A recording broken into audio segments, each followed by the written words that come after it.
This is Greek with David Hutchison. The imperative and optative moods. An imperative often functions as a command, a prohibition, or an entreaty. A command is something like, go to bed. A prohibition, do not run with scissors. And an entreaty, a little more polite, please help them.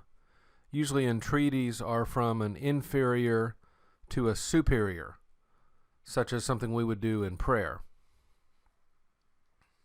We will find imperatives in the present and aorist tenses, plus there are 3 in the perfect tense in the New Testament. So we're going to be focusing on present and aorist tense. There are 907 present imperatives, 910 aorist imperatives, and only 3 perfect tense forms. Now in English we think of imperatives only as you, but Greek also has imperatives in third person. Here the idea is something like he must or they must. Now most of these are going to be second person, 1566, and only 254 third person imperatives. We've got a basic set of endings for active voice, and then another basic set of endings for middle and passive voice. So these forms will not be too difficult. Here are the active imperative endings. Look at third singular to, then second plural te, third plural toson. To, te, toson. These 3 endings will be consistent. The second singular ending will be variable depending upon the tense and voice. So just get in your head right now, to, te, toson, to, te, toson. These are the active imperative endings. The middle or passive endings are stho, ste, sthoson. And again, the second singular form is variable. Stho, ste, sthoson. The second singular ending will change depending on the tense and the voice. So for present active, it's e.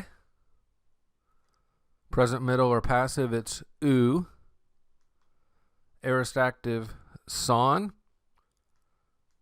Aorist middle, psi. Aorist passive, theti. E, then u, son, psi, theti. I feel a song coming on. Imperative endings. To, te, toson. To, te, toson. Stho, ste, sthoson. Stho, ste, sthoson. E, then u. E, then u. Son, psi, theti. Son, psi, theti.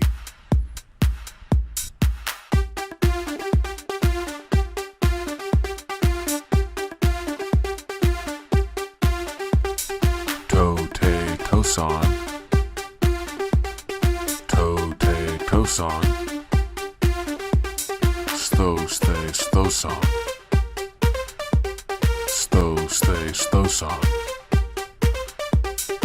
E, then u. E, then u. Son, psi, theti. Son, psi, theti. So in terms of form, the keys that you're familiar with for present tense, the same type of patterns that you've seen before, these patterns will repeat themselves here. So we're going to have a stem, connecting vowel, and endings. If you looked at the pattern for present tense forms, this is that same type of pattern. So here's the present active imperative of luo. We've got stem, and then connecting vowels and endings. Lue, lueto, luete, luetoson. So we've got to, te, tosan. And then the second singular form for present active is e. So lue, lueto, luete, luetosan. A basic translation is loose, let him loose, or perhaps better, he must loose. Second plural, loose, and third plural, let them loose, or they must loose. Here's the present middle or passive imperative. Remember, middle or passive, we've got stho, sthe, sthosan. The ending here on second singular is u. Lu-u, lu-estho, lu-esthe, lu-esthosan. And as a middle translation, something like loose yourself, or we could say loose for yourself, etc., depending on the sense of the middle. Let him loose himself, or he must loose himself. Loose yourselves. Let them loose themselves, or they must loose themselves. That let word in English almost sounds as if it's something that's permissible but not required. That's not the sense of an imperative. An imperative is a command. So use that translation only if it's clear that what you're saying is this is something that person must do. And if that's not clear, maybe a better translation is he must or they must. As a passive translation, be loosed, let him be loosed, or he must be loosed. Be loosed, let them be loosed, or they must be loosed. Now the aorist forms. Good news again, the keys that we've seen before with aorist, these type of keys show up again. Remember, outside of the indicative mood, there's no augment. So nothing is happening at the beginning. We've got sigma alpha for the active voice and for the middle voice. We love that sigma alpha key. It's a good aorist key. Theta eta is a great passive key for aorist passive. Then we'll have our endings. Luson, lusato, lusate, lusatosan. So we've got to, te, tosan, because this is active. We've got sigma alpha in there because this is aorist. And then the second singular form, remember these are variable. Here we have son. So we had present active, u, present middle passive, son, aorist active. In a moment we're going to have psi, aorist middle, and then we're going to have theti, aorist passive. The translation for an aorist imperative is going to be the same as the translation for a present imperative. And we'll explore the nuances of these in a moment. But we could say loose, let him loose, loose, let them loose. And again, the third person translations might better use the word must. Here's aorist middle. Luci, lusastho, lusasthe, lusasthosan. So we still have stho, sthe, sthosan. And then the second singular, we've got psi. Loose yourself, let him loose himself, or he must loose himself. Loose yourselves, let them loose themselves, or they must loose themselves. And then aorist passive, lutheti, lutheto, luthete, luthetosan. So we see the theta eta, which is characteristic of aorist passive. Now in this one we have to, te, tosan. The aorist passive often does something like this where it uses endings you don't expect. But that's really no problem because the theta eta is such a good key, you're going to be familiar with these other endings anyway, so you'll be able to pick this out as aorist passive. be loosed, let him be loosed, let them be loosed. What would a second aorist do? Second aorist do stem change, so that's what we would see here. Second aorist would do a stem change. What about second aorist passive? They're very rare, so don't worry about it. Here's a second aorist active of lepo. The stem changes to lip. So it looks like this: lipe, lipeto, lipete, lipetoson. We've got stem change plus those active endings, connecting vowels in the middle. Second aorist middle, stem change plus these middle or passive endings. Lipu, lipestho, lipeste, lipesthoson. Here's the present imperative of a me, the being verb. Isti, esto, este, estoson. A few other things about imperatives. If a verb is deponent for a particular tense in the indicative mood, it's going to be deponent for that same tense in the imperative mood. Contract verbs will do what contract verbs do. They would contract in the present tense of imperatives because that's where the contract vowel is going to bump into other vowels. Then here are a couple of imperatives that basically function like interjections. Ide and idu. These are imperatives from horao, I see. These mean something like see, look, behold. So what is the difference between a present imperative and an aorist imperative? As we've said often before, the difference has to do with the kind of action. That's a term we call aspect. A present tense imperative can emphasize continuous action. It doesn't have to, but it can. Explore the context and see if context allows such a reading. An aorist imperative does not emphasize continuous action. So if context allows, the present imperative may be used for the sense keep on doing something, like keep on giving, whereas an aorist imperative might simply say give. Something else that's going on here, if it's a general command, a general precept, a command that's broadly applicable, these would tend to be present tense. A specific command tends to be aorist.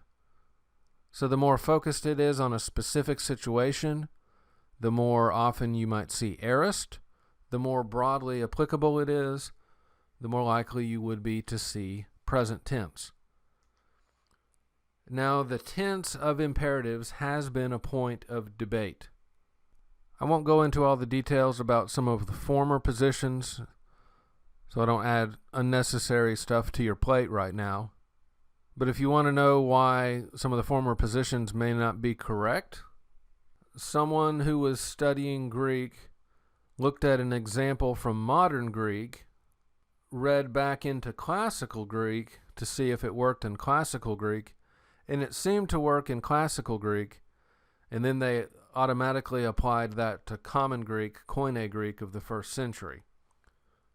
That's not always a safe methodology. So let's look at some of the uses of imperatives.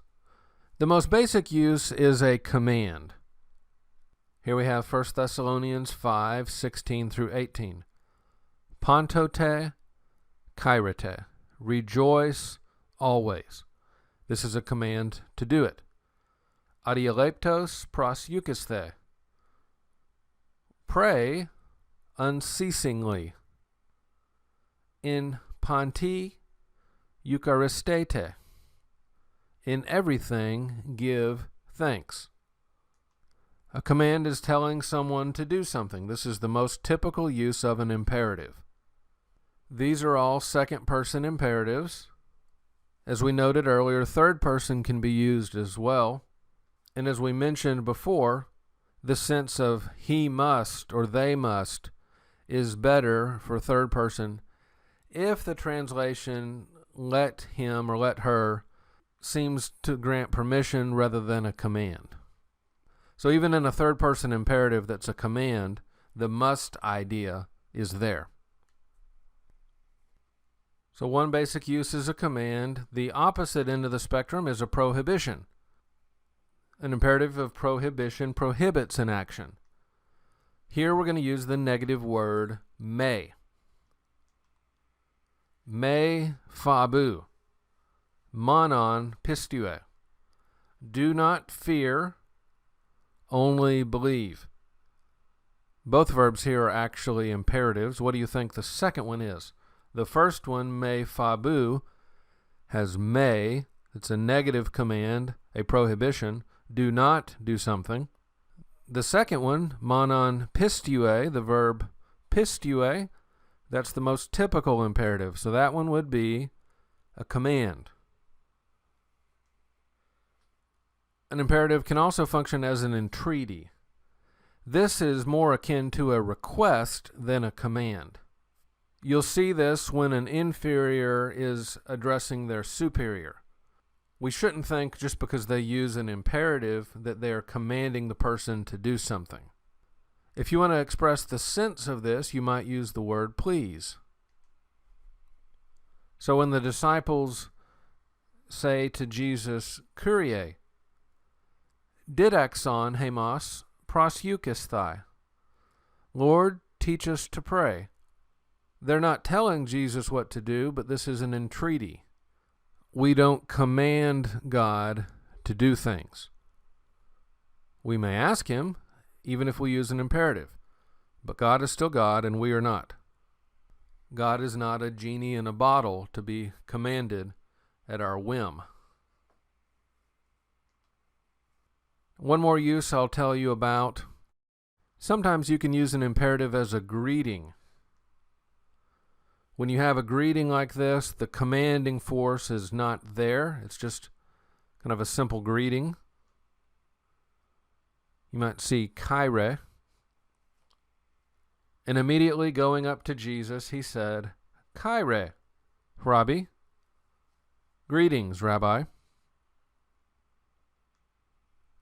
When you see an imperative in your passage, your radar should start beeping.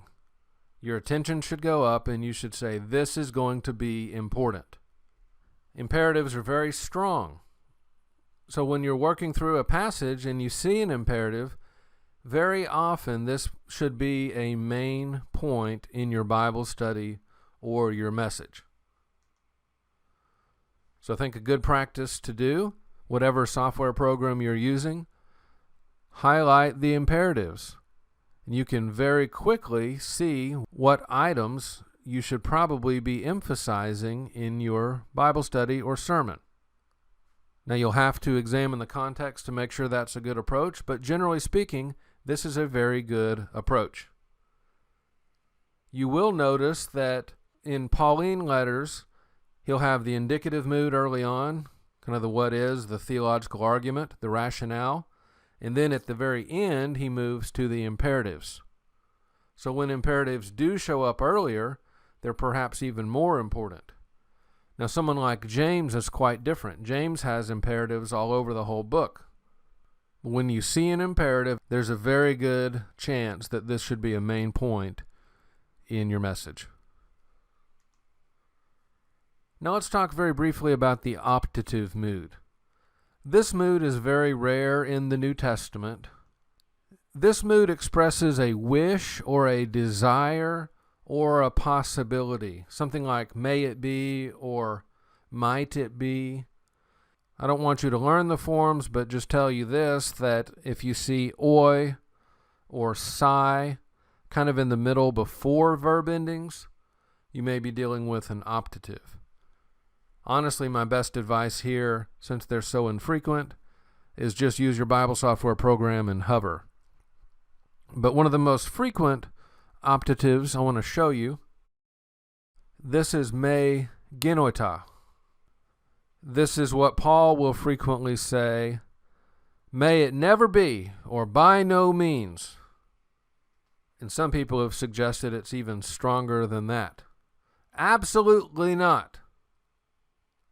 Hamartesamen, should we sin? Hati uk esmen, because we're not hupanamon, we're not under law. Al hupakarin, but under grace, should we sin? What would Paul say to that? Me geneta, absolutely not. By no means, no way. This is the most frequent optative in the New Testament.